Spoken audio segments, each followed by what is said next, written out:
Welcome to the Starfleet Leadership Academy, a leadership development podcast told through the lens of Star Trek.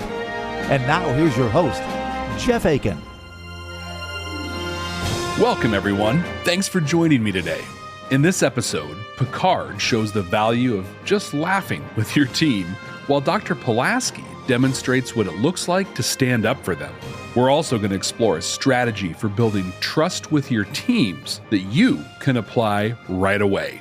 All of this in the 18th episode of the second season of The Next Generation, Up the Long Ladder. Some have called this the most boring opening in all of Star Trek. Boring! Personally, though, I love it. There are two things going on here. Worf isn't feeling well, and Picard is meeting with Riker about a weird distress signal that was received. It's using some ancient, almost unknown code. All they know is where it is and that the code came from Earth. Apparently from the European hegemony. Hegemony? What I love about this is there are so many moments in Star Trek where they're just headed out after a mysterious distress call. We're departing from Starbase 7-3 to investigate the source of the mysterious distress signal. This scene shows what goes on before they head out to help. My issue with it, though, is why are the captain and the first officer the ones doing the work? Like, don't they have science and communications experts that should be doing this? Well, I mean, I guess they probably do, but they don't have featured spots in the opening credits, so we get these two doing it. But hey, here's a hot take. Maybe it should be the science experts, the communications experts, and other crew that are featured in the credits. I mean, they really are the stars of the operation. I mean, I know this is TV, but most of you aren't on TV, so hear me out. So does your organization have opening credits of some kind? You know, like it's a way of showing interested people who is responsible for what and whose work should be recognized. Yeah? I think for most organizations, this is the about page on their website. You know, there's a row or a grid of pictures with titles, maybe short bios under them. And these are usually like your C-levels and other executive leaders. Now, while I'm sure that's important from a shareholder perspective or for media contacts, like, does it really reflect who is doing the work? Who is really responsible for the perception of the organization? No, of course not. It's the frontline workers, the subject matter experts, and the operational leadership that are all responsible for that. You can have a CEO with a perfectly photoshopped headshot. Good headshots matter, especially if you're applying for jobs now and trying to look the part. Or if you're just trying to impress somebody on the grams. And bio on the about page that it says all kinds of great things about your product, your commitment to customer service, but if the frontline staff don't buy into all of that, they don't follow the processes, they don't implement the quality controls that the CEO talks about, well, then the company's going to produce a second-rate product, and that's going to directly impact the reputation of the company and people's perception of it. Now, I doubt this tangent is going to change how companies position their key players, you know, their stars, but it's something to consider and something to think about. As we've talked about before on this podcast, as a leader, you should always be actively searching for opportunities to bring attention to the great work your teams are doing. And when you do that, be specific in describing the work. Use their names and talk them up like they're the ones that have the starring credit on the show's open. And just before we cut to the opening credits, Data calls a medical emergency. Worf has collapsed to the deck. Dr. Pulaski is examining him and is handling this with extreme grace. Klingons do not faint. He's wildly insulted. He's embarrassed. Turns out, he's got a childhood illness. Rapak Ngor. Picard calls down to check in on him, and Pulaski covers and makes up a story on the fly about Worf fasting. It's a super cool move by the doctor here. Data meets with Picard, and they go over the information he's found on the distress call.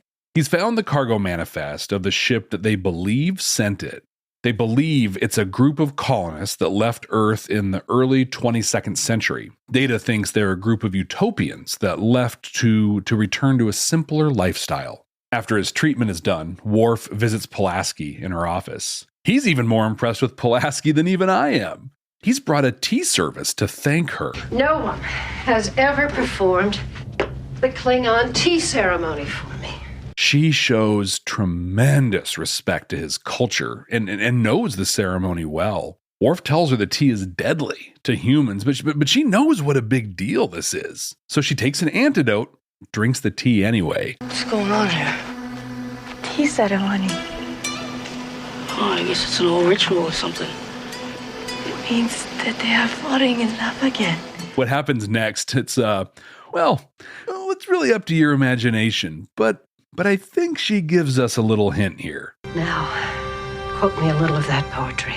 They arrive at the planet the distress signal is coming from. The sun is spewing violent flares, and the colony is in extreme danger. Riker heads down to the surface to coordinate evacuation. He calls up, saying things are more complicated than expected, but Picard refuses to listen. I'm having a little debate with the colony's leader. It seems There's no time, number one. Initiate the transport. But, sir... Whatever the problem, we'll handle it up here. Aye, sir. We're on our way. All of us. Well, and then the fun starts. O'Brien beams them in, and they're a very agrarian group, and everything comes up. The straw, the pigs, the chickens, everything. Captain, you better get somebody down here. Right away. Picard is shocked and angry and lays right into Riker. I mean, seriously?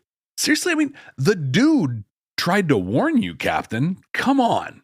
And then the episode takes a sharp and immediate turn into abject racism, leaning into really, really hurtful stereotypes. Oh, O'Brien, is it? I should have known 'twould be a good Irishman who was running this ship. I mean, he's even red-faced and is carrying a flask when he says this to O'Brien. Much of the episode moving forward from here just plays on this, and yeah, it's just not cool at all. And apparently, these are the utopians Data thought were out there. They're called the Bringloidi, and that's a play on an Irish word that means dream. The leader, Danilo O'Dell, seems interested in nothing more than marrying off his daughter, Brenna. And she seems to be the one running the show. People listen to her, and she, almost aggressively, advocates for the Bringloidi. You may have all the time in the world, but I've dozens of frightened and hungry children and women to look after. And Picard has a good moment of wisdom here. Sometimes you just have to bow to the absurd. In context, it's pretty insulting to the already insulting portrayal of the colonists, but there are some lessons to pull out of this statement, and we'll dive into those later on. Picard learns there's a second colony. It's just a half light year further on. In the cargo manifest that Data found earlier, there was a lot of technology, and none of it was present with the Bringloidi. So Picard assumes that this second colony must be the one who took that. After a short and uncomfortable scene of Brenna and Riker getting to know each other, they arrive at the second colony, Mariposa. The Prime Minister, Wilson Granger, reaches out. Data notes that the captain of the colony ship was Walter Granger. He asks if he's a descendant, and Wilson cryptically responds, "Not quite a descendant." He is eager to connect with Earth, though, and invites them to the surface. Riker, Worf, and Pulaski head down, but not before Troy warns them that he's hiding something. She urges caution. As they walk through the facility, they notice everybody looks really similar. Triplets?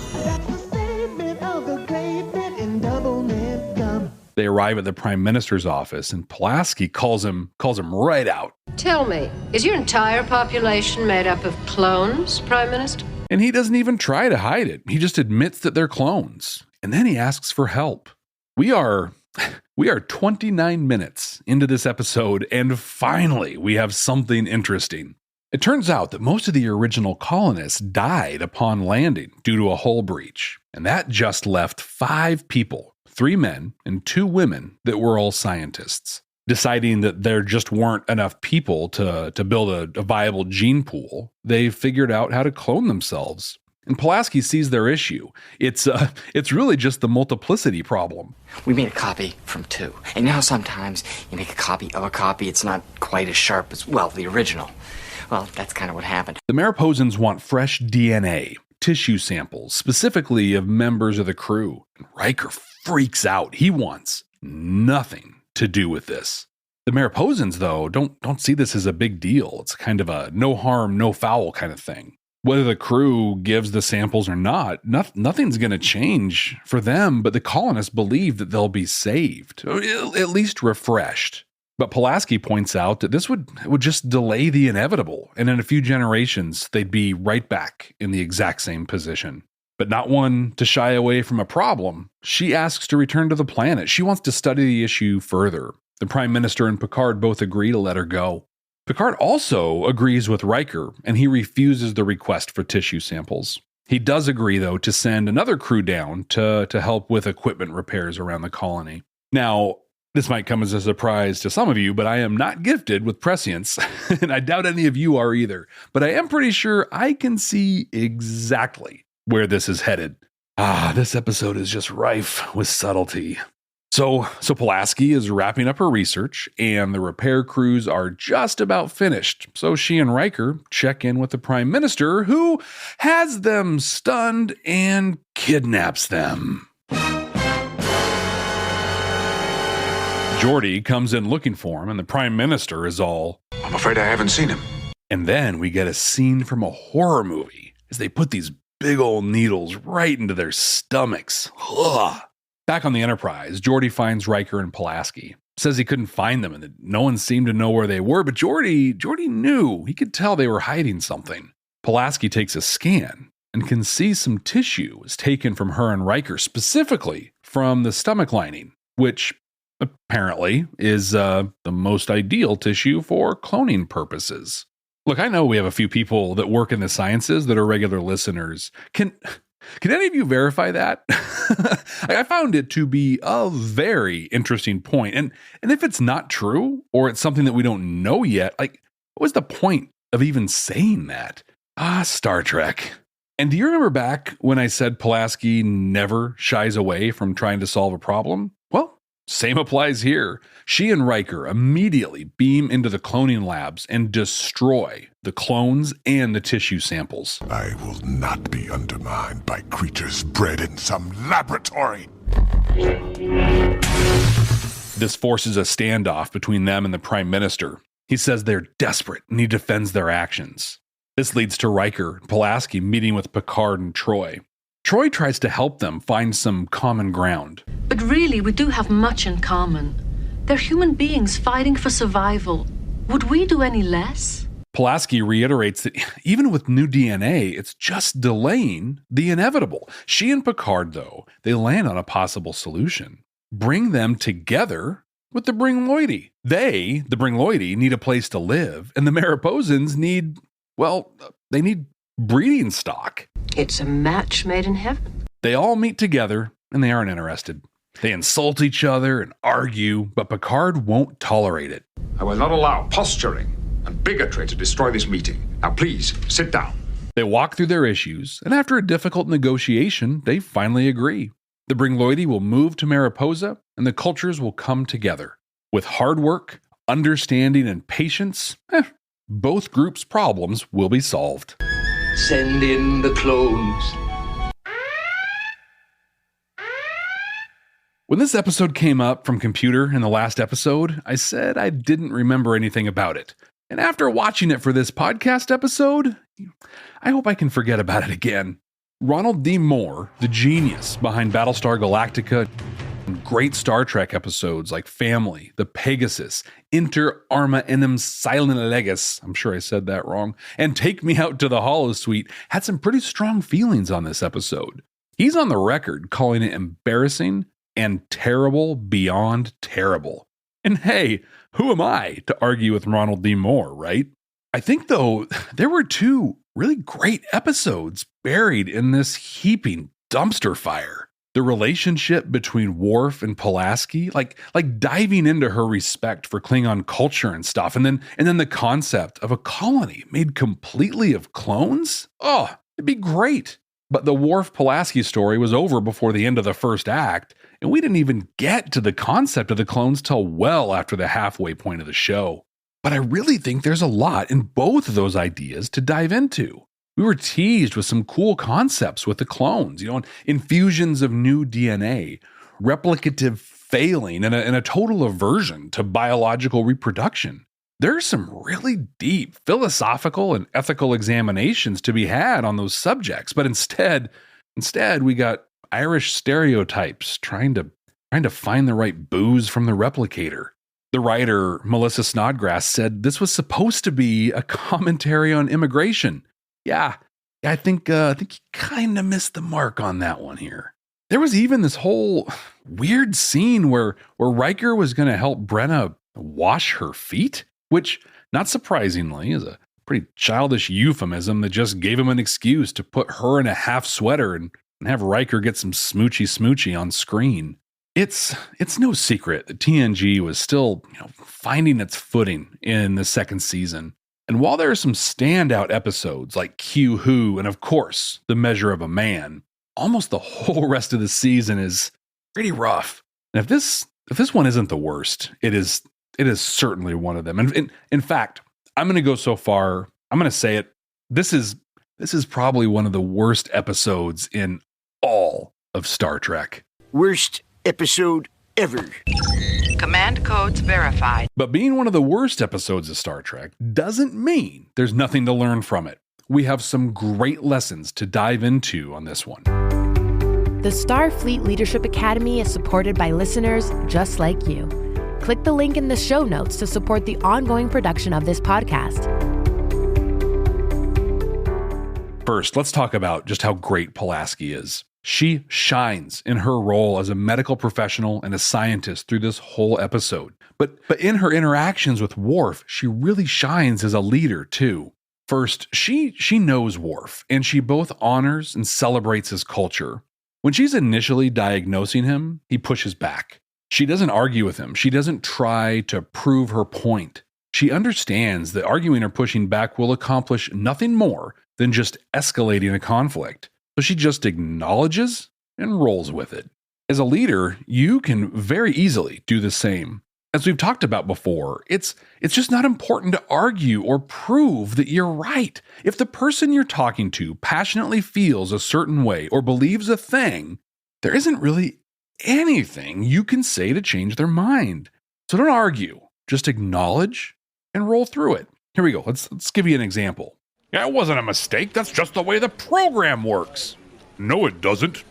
I was on the team that rolled this out, and it's designed to... Nope. All that's going to do is put them in a defensive mode. In best case, all you're going to do is argue about it. So try something like this instead. It wasn't a mistake. That's just the way the program works. Okay, well, we need to update the data so the PO processes on time. You have any ideas on how we can go about doing that? You see, acknowledge it. Don't necessarily agree with them, but just acknowledge and roll through. Sometimes you have to roll the hard 6. In this case, you move past their defense mechanism and move towards a solution. It's beautiful. Second, when Picard calls down to check on Worf, she covers for him. It would have been really easy for her to have just told them that Worf basically had the measles, but she understood that would be humiliating to him. Instead, she told a story that acknowledged he wasn't well and that he was on the mend. That protected him and protected his honor. Now look, we're just people, right? And honestly, that might be news to some of us, but we're just people. And so are the people we work with. Now, you know an incredible thing about people? Yeah, we find ourselves in embarrassing situations sometimes. And sometimes, the worst of the times, people at work or our supervisors find out about or know about those times. As a leader, really, just as a person, you have a choice. You can share that embarrassing thing, maybe have a laugh, or You can respect their privacy and their dignity and just keep it to yourself. If you choose to have a laugh about it, you're doing so at their expense and at the expense of your trust. Hope that was a great laugh. And especially as a leader or a manager, you need to protect the private information your staff and your teams share with you. If you don't, your relationship will suffer. And here's the other big thing, the really big thing. It'll damage the relationship you have with the people you share the situation with. In my experience, no joke, no laugh is worth that. So here's my big dose of wisdom for you here. If someone tells you something about someone else, I can all but guarantee they're telling someone else about you. Think on that one for a little while. Switching to Picard, he has a moment of deep insight on this one. Sometimes you just have to bow to the absurd. In our lives, a lot of wild and kind of hilarious stuff happens. And sometimes the hilarious stuff is, well, it's actually pretty negative. But it can be kind of funny or absurd.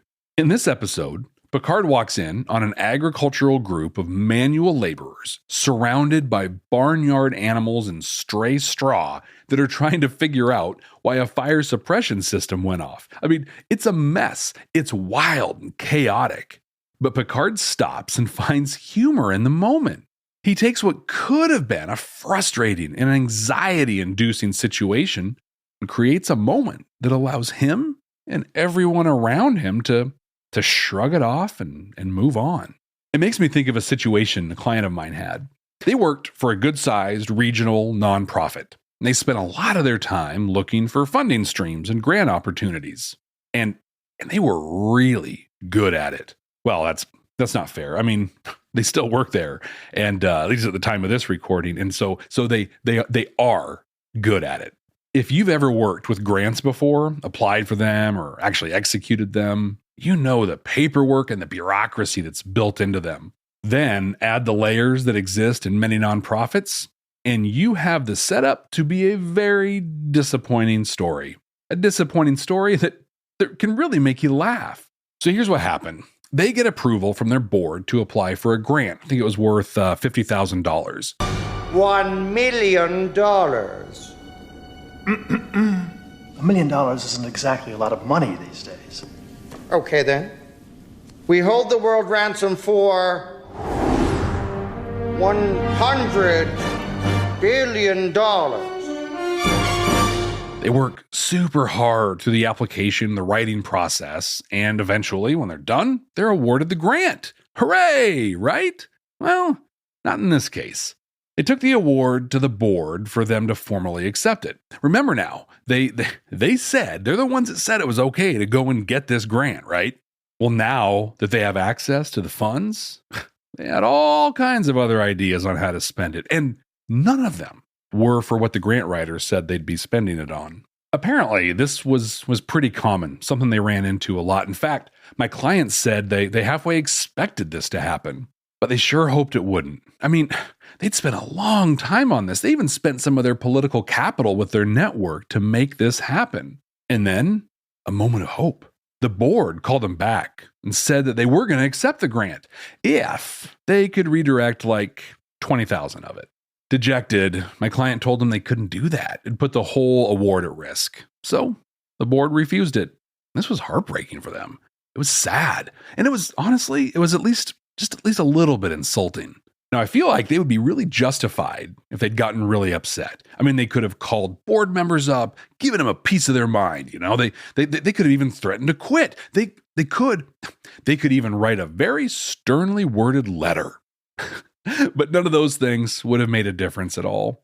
They would have just driven them further down a path of disappointment, maybe even anger.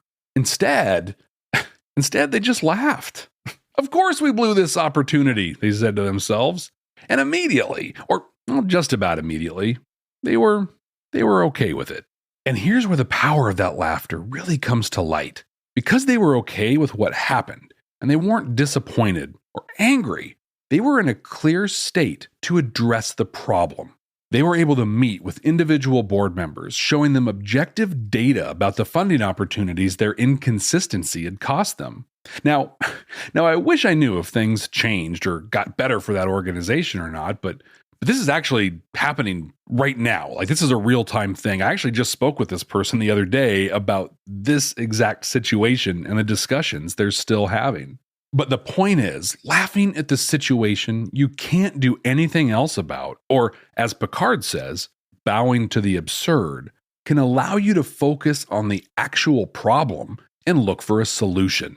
Hey, look at that. Two very different things, not arguing a point and then laughing at negative situations. And they both kind of get you to the same place. A place where you can actively work on solving the problem. Let's see if this third lesson takes us there too. Jean-Luc Picard is a paragon of leadership. In fact, I'm pretty sure his picture is next to the word in more than one online dictionary. But it took him some time to get there. The Picard we see in seasons 1 and 2 is a very different leader than what we know from later seasons. And in this episode, he shows that he really still has some developing to do. Early on, when Riker is in the Bringloidi colony, he calls up and tells Picard he's having a debate and he needs Picard to know about it. Let me say that last part again in a little bit of a different way, because it really is the key part here. Riker calls up to Picard and asks for help. So, of course, Picard, being a great leader and all, he pauses, asks Riker what's going on, and checks in to see how he can help. No, that's actually not what happens at all. You see, he basically tells him to can it and then just beam everybody up. We know how the rest of the story goes from there, right? Pandemonium ensues, and the poor PAs on set have to bring in and clean up all that straw and clean up after the animals. Gross. So let's break down just exactly what happened here. William Riker, the second in command of the ship, Picard's number 1, reports that things aren't going great.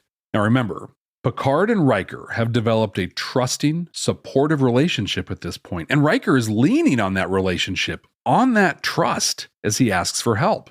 And then Picard blows him off, literally cuts him off mid-sentence and gives him a direct order, which I'm sure does a lot to really build that trusting relationship, right?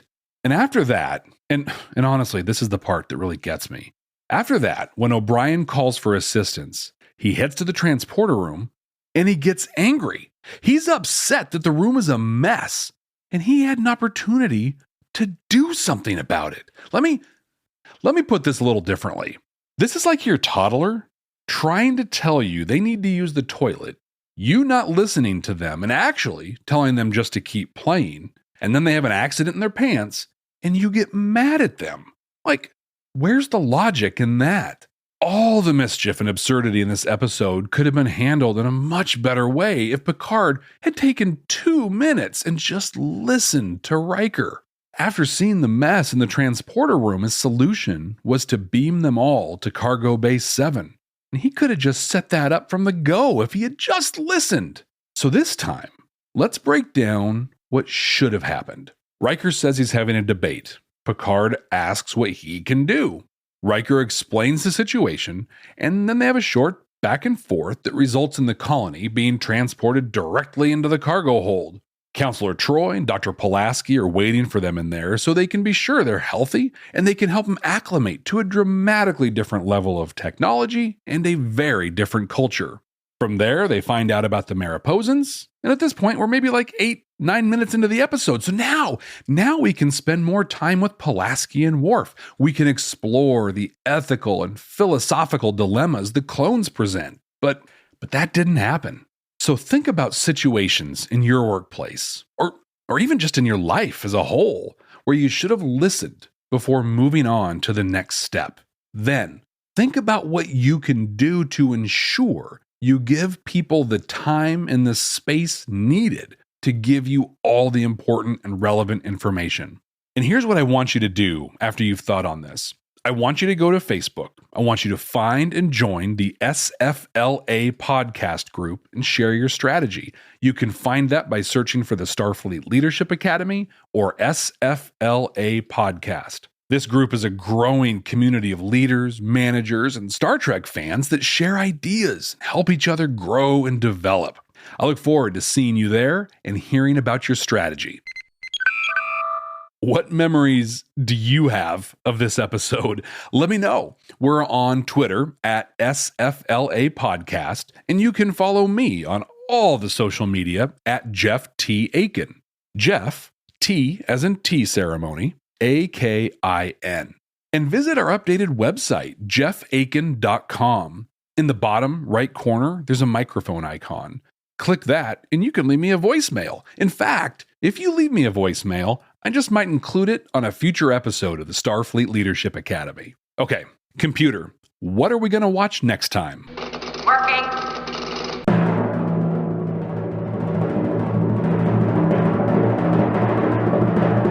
We're going back to the Bajoran wormhole and Deep Space Nine. Season 5, Episode 6, the celebration of the 30th anniversary of Star Trek, its trials and tribulations.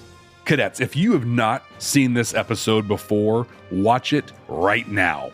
It was nominated for a Hugo Award, even an Emmy, and in my opinion, this is one of the most enjoyable episodes in all of Star Trek. I can't wait to watch it and share the leadership lessons it has with all of you. But until then, ex Astra Scientia.